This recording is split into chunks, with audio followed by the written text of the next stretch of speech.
Welcome to the DAT Extra Podcast. I'm Melissa Hart with Dairy Agenda Today. You can listen to this podcast daily on Spotify, Apple Podcasts, our Dairy Agenda Today YouTube channel, or right here on Dairy Agenda Today. Recently, we sat down with Brady Core and Alta Mae Core of Keightley and Core, and they are having the Dreaming of Triple Crowns at Keightley and Core sale on June 28th. It's the final day of the National Jersey Convention, and everybody will be coming out to Salvisa, Kentucky, to the Core Farm for an evening in the hills of Kentucky.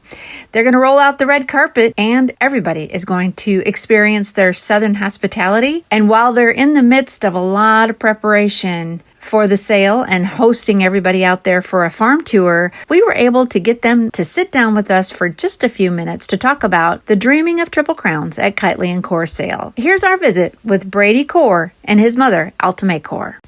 So we're starting with this Triple Crowns at Keightley and Core on June 28th at the farm. I feel like I've been seeing some updates on Facebook of things that are happening at the farm. Am I right? Yeah, there's always something going on here. We knocked down a silo and took an older concrete bunk out and have built an additional wing to the box stall barn that's going to be just kind of a loose housing for the 8 or 10 loose show cows.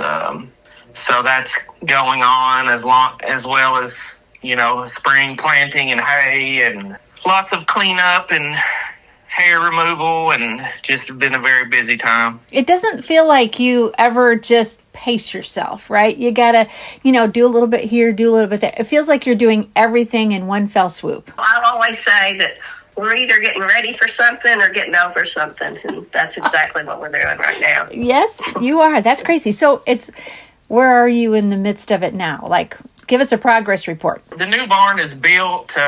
We're waiting on some concrete quotes, and it's going to be probably burning midnight oil if it's actually done for the sale. I don't anticipate it'll be completely finished, but hopefully it'll have some cows in it by then. So, when did you guys decide to do this Triple Crown sale? What was the impetus behind this?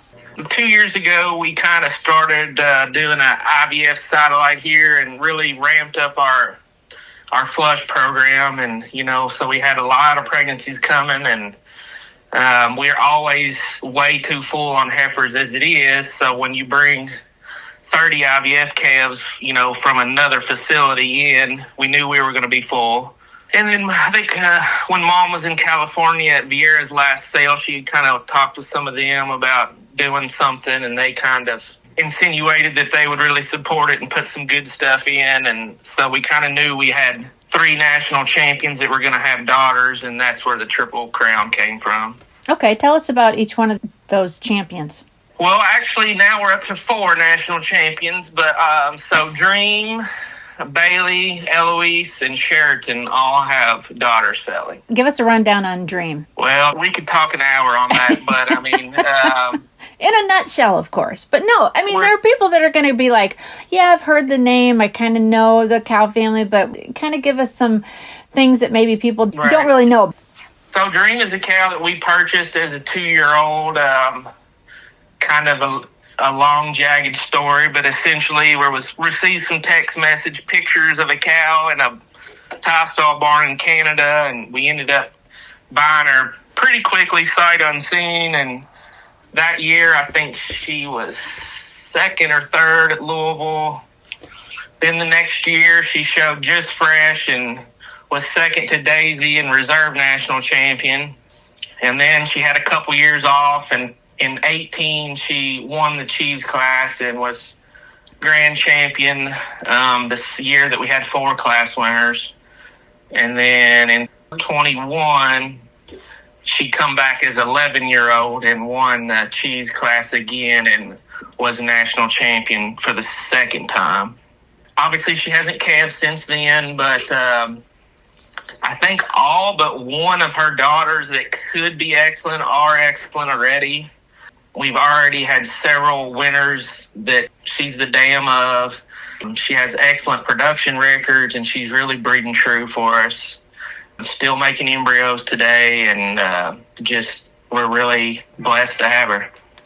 I think one of the stories that I remember from our podcast, Alta Mae, a couple of years ago when we did that Dream was the cow that you would sleep in the barn for down at Louisville, that you slept in the barn because she was there, right? I sure did, right there beside her in the straw. It's only the special ones that cause owners to do something like that. So, yeah, that's amazing. Mm-hmm. So we've got several offspring of Dream coming in the sale. Yeah, quite a few. Daughters and granddaughters, because we've got, we've also flushed 2 or 3 of her daughters and have offspring from them too. So we'll be offering some of those as well. Do you know how many? We should, but I don't. no, not really, to be honest with you. I'm going to say it's in the 20s. By what bulls? What have you flushed her to? So as far as her daughters, we're going to sell a choice of 3 Sting March calves. We have 2 Chicora December calves. We have 3 Jordan September calves, 3 Video September calves. So in some way, some portion of all that is selling. Okay, and what made you decide on some of those bulls? I mean, what? Tell me about those bulls and why they would make a good cross on her. Oh, well, I mean, there was just kind of we get on a couple bulls we like, and we ride them pretty hard. Like, we were pretty successful with Joel and Joyride, so Mom saw some Jordans in Canada that she really liked, so we run her to him, and then Video was just kind of one of the hot bulls. Chicora might be a little different to some people. All the chocolate chip sons have been very successful. We would love the Joyride cross on Dream because she has some good ones. And then, Sting, again, that's another Joyride son out of Spritz. So that's kind of combining, 2 97-point cows. And those calves are pretty special, I can tell you. So you've got some daughters and granddaughters selling. Tell us what you're seeing in the daughters of some of these crosses. Well, I know they're all good. Okay. Well, obviously they're all good. But, give us a description of a few of them. Dream Gone Viral would be the oldest. Well, maybe not the oldest, but she's an age cow. We've showed her quite a bit. And she looks better than she's ever looked by far. I can't wait to get her out. She kind of got unlucky as a 3-year-old and a 4-year-old. She had twins on the hottest day of the year. So we ended up having to let her take a year off. And so she's back now, and she looks incredible. And probably the fanciest calf on the farm is her Joyride December calf that is selling. And then Dream Chaser is the cow that we showed a lot last year. That's her Joel daughter. She was supreme champion at her state fair and was top 6 in the jug. A cow that has that same tremendous frame and veins on her udder like Dream does. And we only flushed her once to Victorious, and her Victorious September calf will sell. And she's an absolute tank, just like Mama and Grandmama. Dream pretty much breeds pretty true so far. It doesn't really seem to matter. I'm not saying that some aren't better than others, but they all kind of have that same power and strength and depth and dairy strength that she has. So she breeds pretty true. So that makes it a little bit easier to select. But we just kind of, like I say, go with our gut. We're big on cow families and always have been. So that's kind of what we base our decisions mostly on, is the cow families. Okay. She'll be on display at the sale. She'll be out front field. Yep. Probably either the best or second best heifer here is a senior calf that is by Dream Maker, her son, that's at Select Sires. So we're pretty excited for people to see her and get her out there as well. Mm-hmm. So she has a Joyride daughter that unfortunately calved, I think, while we were at All-American last year. And she's a beautiful cow. She went 89 points. She's too stale now to really, have out on display. I mean, you'll be able to see her. But we actually flushed her as a heifer. She has 3 Victory March calves that we're going to sell the choice of, which is one of our bulls that's at Kilgis from our Fay cow. So it goes back to Feliz Navidad. Do you have a lot of choices in the sale?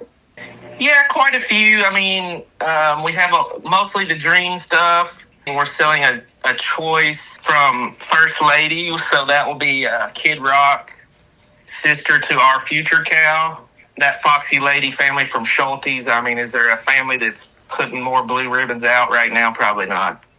Dream has 4 pregnancies by Epitome that are due in September. I'm really excited about that. We're going to sell that. So that's the combination of Dream and Eloise. And the cool thing about that bull is a Van Hollem son, which is probably the most popular show Jersey bull in Australia ever, but he never could send semen over here. So that's kind of a new bloodline that I'm excited that we get to tap into. Mm-hmm. Mm-hmm. And then we're also going to sell basically the IVF rights choice of the farm. Oh my goodness, that'll be fun. Wow, that's a big one. And then I'm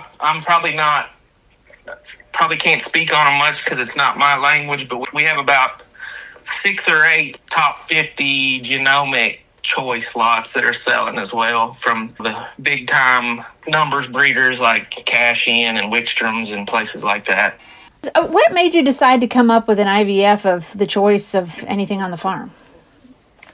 I don't know. I just felt like I want it to be known that our doors are open and that, we're offering something we've never offered. And, we just do it for Dream and Faye and this or that, but we're trying to make people realize we're really not holding back.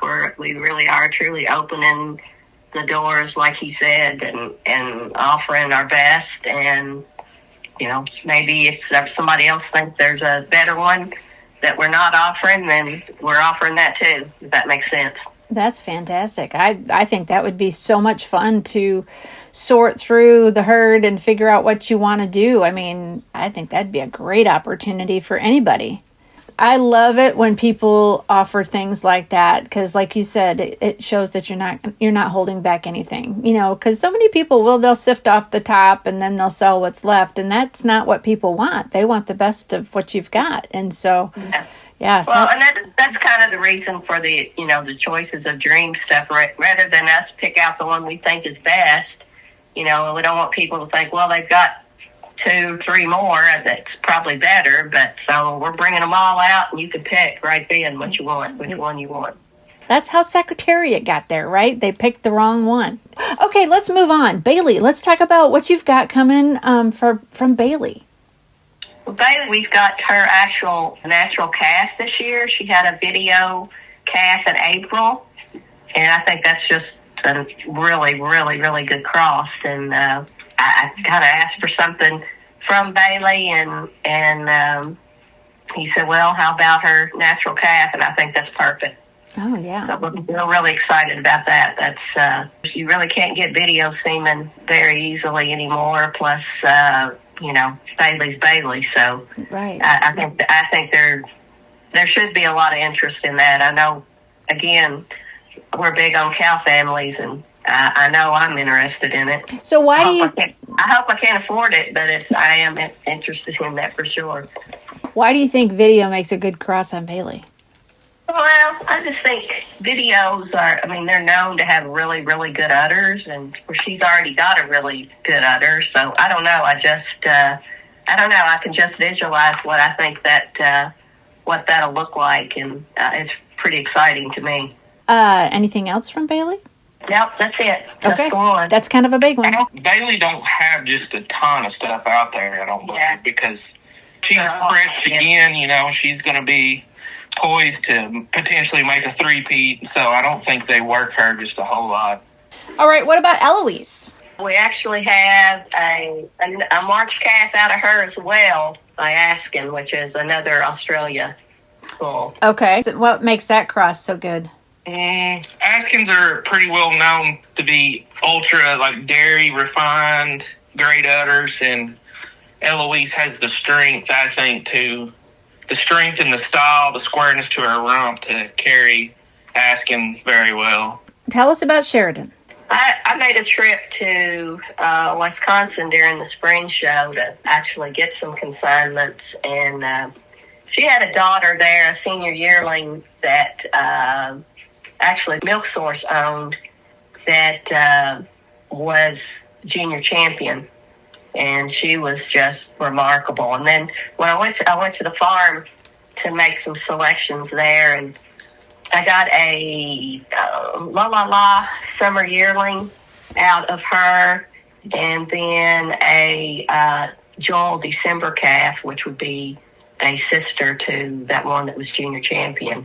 So I think she's proven to be a brood cow and is making some really, really good ones. They had a lot there that out of her that looked pretty impressive.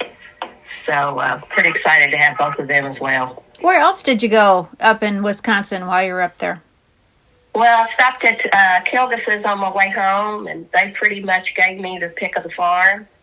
And they got a lot of fresh heifers at the time, and this one heifer just kept, they had a pen full. I mean, it was really, really good herd.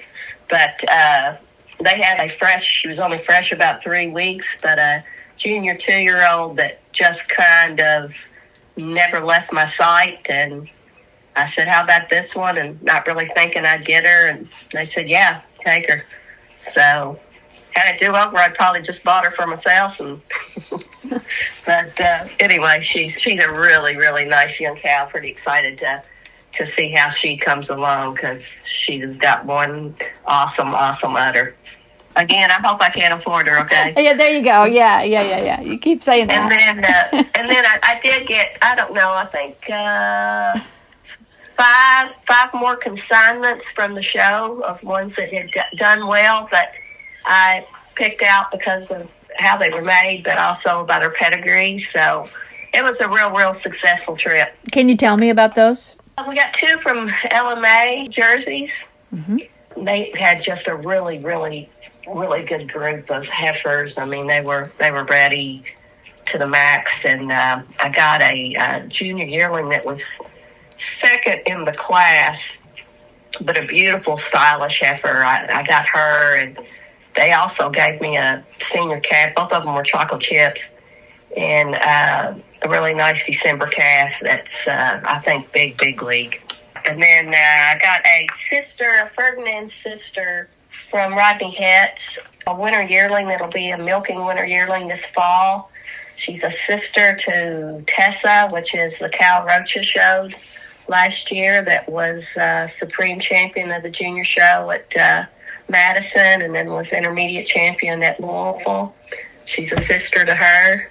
Like I say, she's going to be calving in September for a milking winter yearling, and really good pedigree and a really nice heifer. Then I picked up another junior 2-year-old magician that's going to be coming as well, and she calved in March, and again, a really fancy uddered, really stylish young cow. So we thought it was a good time. Most of the sales in the spring, it's almost too early to sell a lot of cows because they're just not ready yet. But with it being a late June, we thought it would be a good opportunity for people to pick up a really nice cow to add to their show string. So we think we've got a really nice group of those. How many lots in general do you think you'll be selling approximately? I know some add and subtract and that kind of thing. So I think we're right around 80 right now. Okay, and what's the percent of them that are yours? So you take the 8 or 10 genomics off, and then it's about 50-50. Okay, so like 35 and 35 is what we were shooting for. Okay, so you've got quite a few consignments from other breeders. That obviously you've been describing some of those. Did you go out selecting at other places, or did you pick up some here and there, or what? Other than the Wisconsin trip, it's mostly been, just networking. I know we'll miss some. I mean, some of the headliners you've probably seen on Facebook.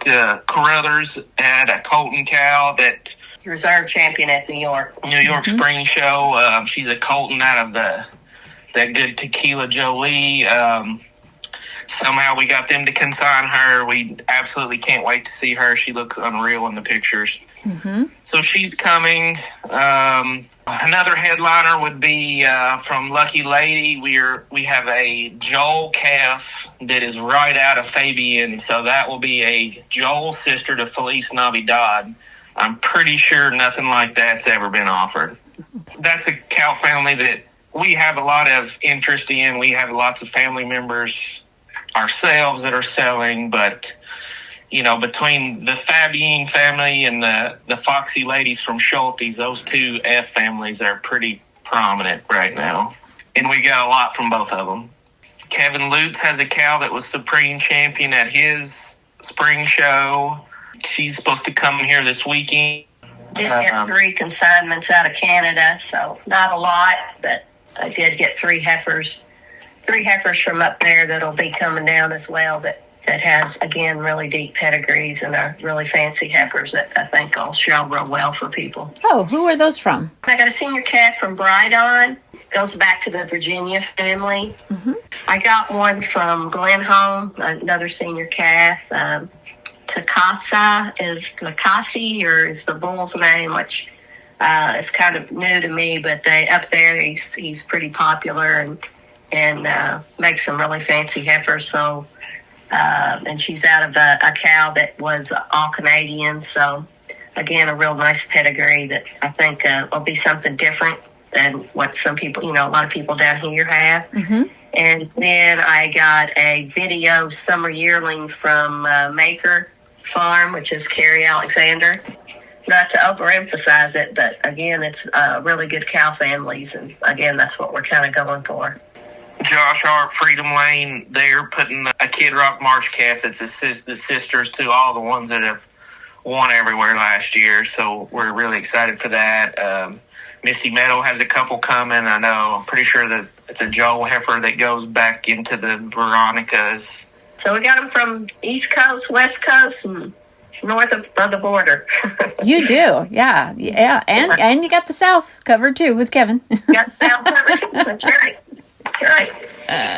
Yeah, you've got them coming from all directions. That's great. Have you ever had a sale before at your farm? So we had a tag sale, 6-7 years ago. I guess the last one would have been 25-30 years ago when we did some in conjunction with Norman. But that would be it. It's the first one we've ever done on our own, and had consigners and opened it to the public and so forth. So and we kind of did that too when they decided to have the convention here. They wanted us to host something, have an open house. So after we had done all this flushing, we decided, well, if we're going to do that, why not have a sale too? So I talked to them about it because I didn't want to interrupt what they were doing by any means, but they were real receptive to it, and so it just kind of worked out that way. The convention hasn't been in Kentucky since 1975, so it's been exactly 50 years this year that the convention was in Kentucky. So it's kind of that was another kind of milestone, and it just made sense that was the time to do it. Was your family involved during that time? Oh yeah, we were. What did you have? There was a lot more Kentucky breeders at that time than there is now, and that was in the day when Lou Porter was still living and was at Happy Valley, and he kind of headed it up, and it was a huge success. But there's just so few of us anymore in Kentucky as far as actual Jersey farms that it's kind of tough to do, but we're pulling it off. I think it's going to go okay. I'm hoping so. They've got a lot of fun activities planned, I think, for the week, and horse farm visits and distillery visits. And like I say, they're going to be out here. They're bringing the youth out on Friday for a judging and showmanship clinic, and then they'll be back Saturday for the research auction and our sale. Speaking of Happy Valley, you've got some memorabilia from there that you're going to be selling? Yeah, I'm glad you brought that up. There's two different things going on, but even besides the research auction. Of course, as you know, Jeff and I both are Klusendorf members, and we're trying to raise money for the Klusendorf group as well. So we've got, I think, 5, not a lot, but 5 different things that we're going to auction off, like at the very beginning of our sale. That's where it will go to the Klusendorf Fund to help sponsor all the scholarships and so forth that they give every year. Mm-hmm.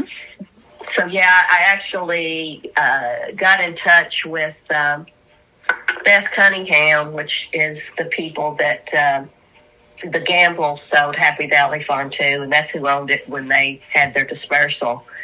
She's still living, and I kind of heard through the grapevine she had a lot of jersey stuff left over and was willing to donate it. So I went and visited her one day, and she pretty much gave me everything that she had, which one of the things which we're going to sell for the Klusendorf Fund is the last picture of Generator Topsy, which was the first 97-point cow ever made. Mm-hmm. The year that she was champion, which I think was in 1972, she was champion at the All-American. And so it's her picture. It's that picture of her that year, and also the plaque that she won for a national champion. We're going to sell that at auction. So a lot of people that like that kind of thing. I've actually been contacted by a couple of different people about it. So we've got that. We've got a donation of, I can't think of the name of the picture, but I think it's like it's the mother of the breeds. All the cows had pictures, all of the breeds, and it's actually signed by the guy that did it. And we're going to offer that, and just 4 or 5 things like that, but it's for funds. The funds will go to the Klusendorf Fund. And then we're going to have a silent auction of several other things that's been donated. One of them is a Jersey model cow, and I've got another thing that Happy Valley or Beth donated, which is they had it framed. It was when they did years ago. They had the Cords Dairyman Jersey contest.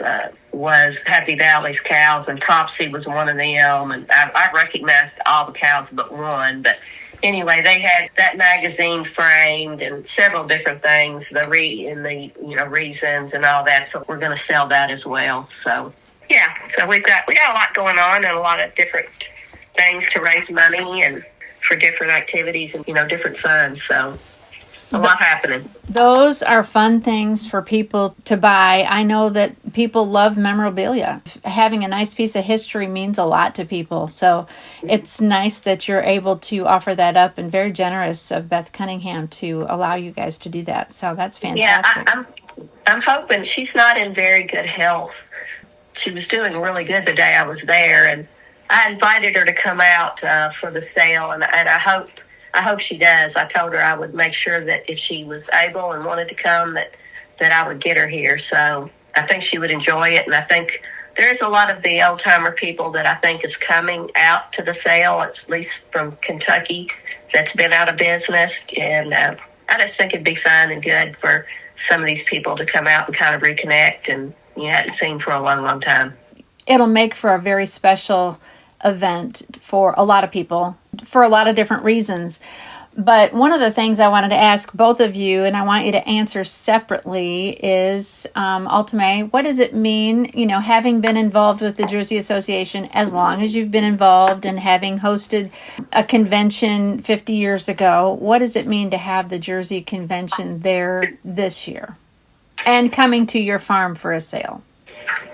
Well, obviously we're very proud to have them. It's a lot of work, I'm not going to lie, but it's all going to be worth it.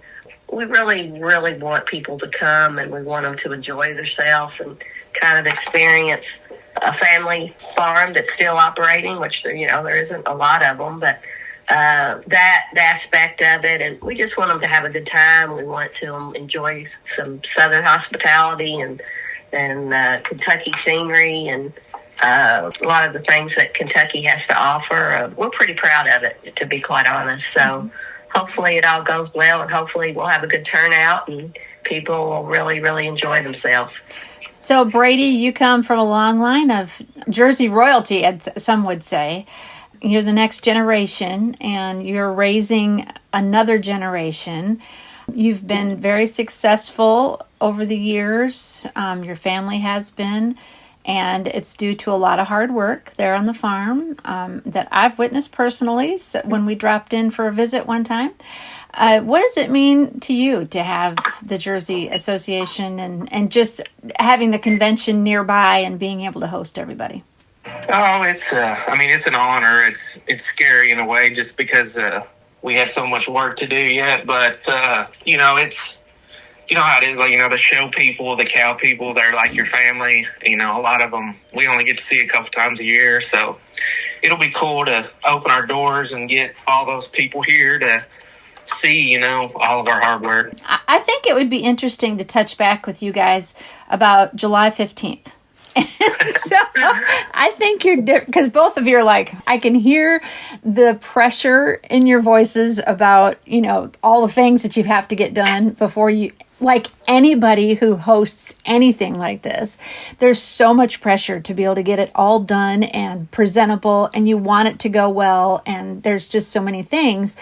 I think once you get done on the other side of it, you'll look back and it will be just as much fun, but you'll be in a much better place. Yeah, that will be fun. Yeah. Maybe a little vacation if we could. I will say that when we had the National Holstein Convention, we attended that down there in Lexington a couple years ago, and the coordinators from Kentucky all said, we don't have very many breeders. A lot like what you said, Alta Mae. We don't have very many breeders, but we want to show our hospitality. We want everybody to come down, and we want to have a good time. And that was accomplished. It was everything they promised it would be and more. And so I have no doubt that that's what it's going to be like when everybody comes to your place for this sale and enjoys that Southern hospitality that you guys are so good at offering. But one of the things I wanted to ask was, what are your goals for the sale? Obviously, to sell cattle, but do you have any goals that you really wanted to accomplish with this sale? Well, I think for me, first and foremost is, Dream's an older cow, but I think she has the potential to kind of truly move the needle in the Jersey breed, and I want people to see what she can do. So that's my number one goal, is just to show how well she's breeding and, really drive the value of her genetics home, because I think it's important for the Jersey breed that we put some of that strength and longevity. Not saying we're lacking it, but we sure as heck don't need to move away from it. How old is Dream now? She would be 13. Okay. 13. And she calved last in 21, right? Right. Alta Mae, do you have any goals to add to that? Survive. No, not really. It just, like I said, I guess I'm more of the maybe wanting to ensure that people enjoy themselves and appreciate, what we're trying to do. We're not fancy. You've been here, that. This isn't a show place. It's not ever going to be. But I think our cow care is good, and I think our breeding philosophy is good. And again, I guess I just kind of want people to realize that as well. And I have to tell, because he's not going to mention it, but during this convention, Brady is receiving one of the Young Breeder Awards. So that's good. We're very proud of him. Fantastic. That is wonderful. Congratulations, Brady. Yeah, thank you. But that's quite an accomplishment. Those are very coveted awards, especially for young breeders too, because you feel like maybe you're not old enough to do a lot, right? But when people recognize what you have done so far, that's quite an honor. It kind of hurts my feelings that I've got a son old enough to be the young breeder. Well, that's true too. We're not going to dwell on that, because you're only as young as you feel, right? I'm sure I'm not even going to ask you how you feel right now. Anyway, but no, that brings to mind, you've got quite a few people helping you with the social media side of this. That's a really cool video that you had for the Triple Crown. I think it was put out on the day of the Preakness. And tell us who's behind the scenes doing a lot of your social media. Well, I'm glad you mentioned that, because I wanted to bring it up, because we do have an awful lot of people that is coming and pitching in that I don't know what we would do without. Of course, Brooke did the video, and Jackson, my oldest grandson, he's really getting into that stuff now too. So between the two of them, they made that video. Yeah, that's way beyond my expertise for sure. But so she does a lot of that kind of stuff. Of course, Brittany does whatever we ask, and has kind of kept me on the straight and narrow and making sure that we've got cover everything like insurance, extra insurance for when people are here just in case and that kind of thing. And then we've got neighbors that is always helping. I got a guy here today that's mowing pastures, another guy that just came in that's been staying with us for a couple of weeks, Dwayne Redford, that's been doing a lot of the farm work and trying to help us get ready. And of course, Louie is here when he's not on the road scoring, and he's a big help. So we do have probably the best people that we could possibly have that's pitching in and kind of helping pick up the slack. And of course, Bradley Tucker does a lot of our media work too, so our ads and so forth. So we've got a really good group. They're like family to us. I hope they feel like it, because that's how I view them, and we're real fortunate to have them. So I really don't know where we'd be without them. So who's managing the sale? We're managing it ourselves.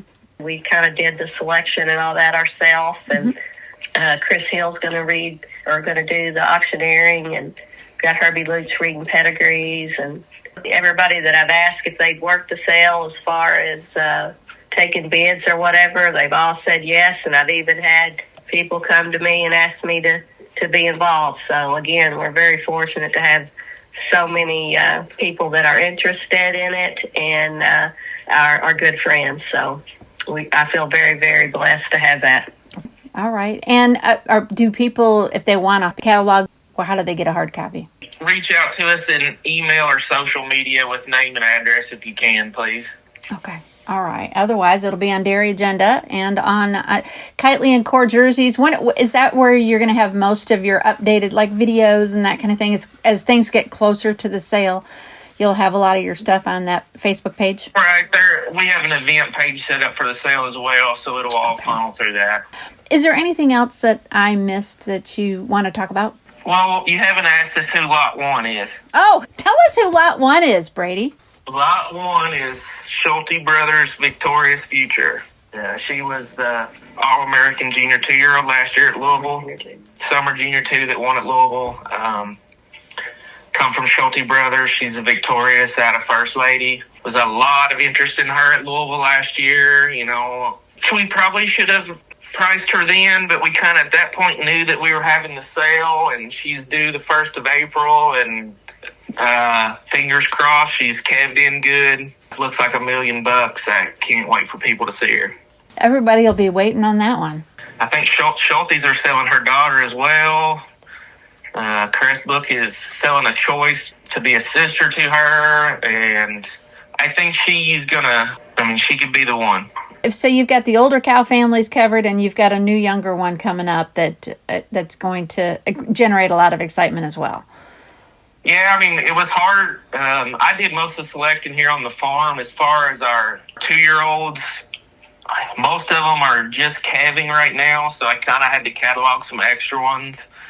But it's going to kind of be exciting to see this 30 days here who makes the cut. We calve some good 2-year-olds every year, but I'm telling you, this year I think we got an extra special crop, which is good because we're going to let some of them go. Why did you decide to let her go? It took a lot of begging, I can tell you. Guess who? Guess who they had to beg? Well, we talked about it earlier. We don't want to hold back. So. Well, it takes a lot of confidence to let one of them go like that, because you don't know what's coming down the track. A better one might be coming. Right. Plus, we kind of went about this sale as, this is going to be the elite of the elite. We asked for those consignments and we got them. So I don't feel like we can't do the same. Exactly. Yeah. And people appreciate that. Okay, so what other special one did I forget to ask about, Brady? We've talked about most of them. Like I said, I've got a pile of fresh heifers. I mean, even I've got 2 senior yearlings in milk. One's fresh, one's getting ready to calve. One's a shot granddaughter, one's an Anna granddaughter. Those are in. Treasure's got some offspring coming. There's 3 or 4 dream granddaughters that are getting ready to calve. Faye has a beautiful Ferdinand summer junior 2 getting ready to calve. She's cataloged. Like I said, I mean, we got to see how they all do, but it could get pretty exciting. So when you say a lot of these are getting ready to calve, you think they're going to be calved by the sale time? Some have just calved today, and there's several in the next week or so. So we're going to be pretty busy getting them dialed in, hopefully. You know, it's the other thing is, you know, anybody that's coming, you know, feel free to reach out in regards to maybe, you know, some cool places to stay or towns to visit. We live in a pretty good area as far as obviously you can get to horse country in 30 minutes. Every bourbon distillery in Kentucky is within an hour of the farm. You know, places like I would highly recommend Bardstown. You know, I'm kind of a foodie, so I've got lots of favorite restaurants hidden across the state. So just encourage people to reach out, you know.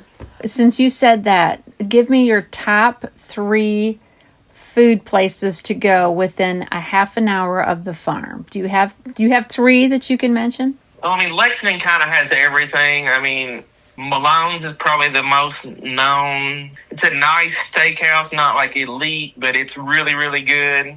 Malone's in Lexington, okay. You know, Jeff Ruby's is like the next level up. A lot of people have heard of that. But, you know, there's so many little... Like you go to Bardstown, there's a place called Mamie's. It's just an old school, really cool place. Bardstown has Talbot Tavern. Even this little town, Lawrenceburg, right up the road, has a couple little sandwich shops that I absolutely love. Big Jack's Cafe and Heaven to Betsy. I mean, just neat little places all over. We kind of like places that aren't chains, you know. We like, right. You know, distillery wise, I mean, Maker's Mark is probably my favorite. It's probably about the farthest to get to from here, kind of back in the woods. But Four Roses is literally like 4 miles from the farm. In fact, some mornings you can smell the mash from here. Oh, really? Oh, that's cool. So, like, but Bardstown just has... I really recommend people go to Bardstown. I mean, that place, there's just bourbon everywhere. I mean, the smell of mash is almost overwhelming. Okay. Wild Turkey's right up the road. Buffalo Trace, Woodford Reserve. Well, you have a bourbon trail, right? I mean, that's kind of the tourist. And most of those places are on that bourbon trail. There's a lot of really cool, because of the bourbon trail, there's a lot of really cool Airbnbs in this area. So I would encourage people to look at that avenue as well.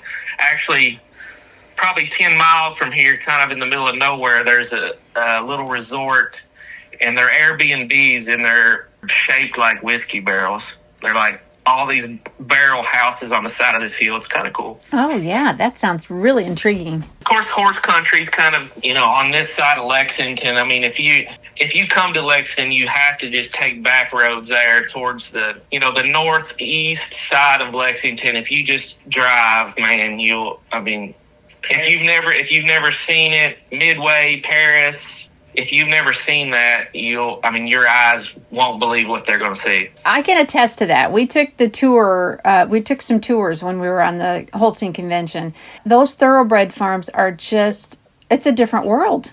It's just an entirely different world when you set foot on them and see how those horses are cared for and the grounds and. For a poor farmer like us that farms on clay and rocks, and you see those big open pastures with like 3 horses in them, it just makes you sick. I request that they come here before they go to the horse farms, and not the horse farms and then come here. Oh, your place is beautiful, just all in itself. It's something spectacular for sure. I will put in.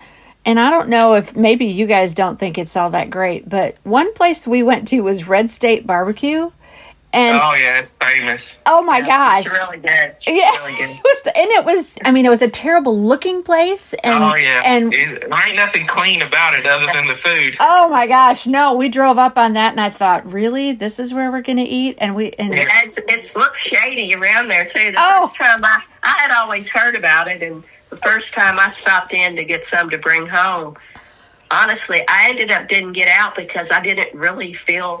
I was wondering. I said, "This can't be it. This doesn't even look safe." But Exactly. but it is out of this world. it is such good barbecue. I was so glad we went there. But I was very apprehensive, so I will recommend that place. But that's my only recommendation as far as food, because I don't know any other places down there.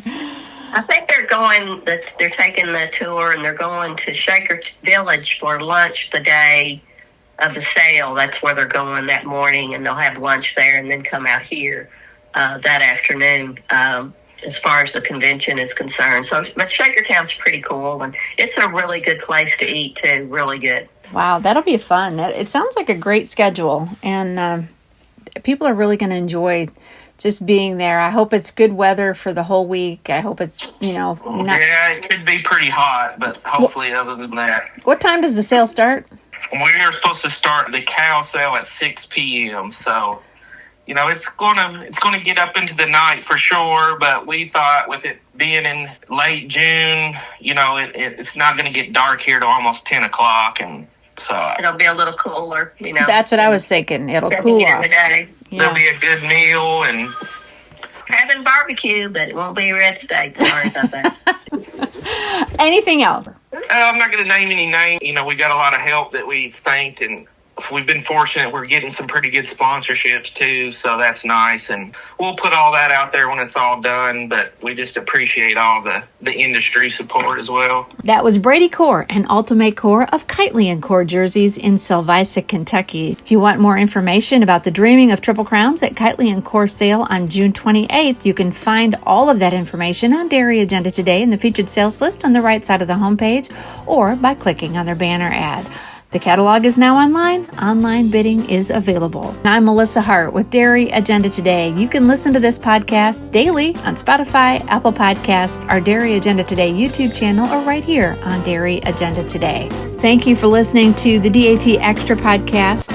Please like, share, and subscribe wherever you're listening to this. Until next time, have a great day.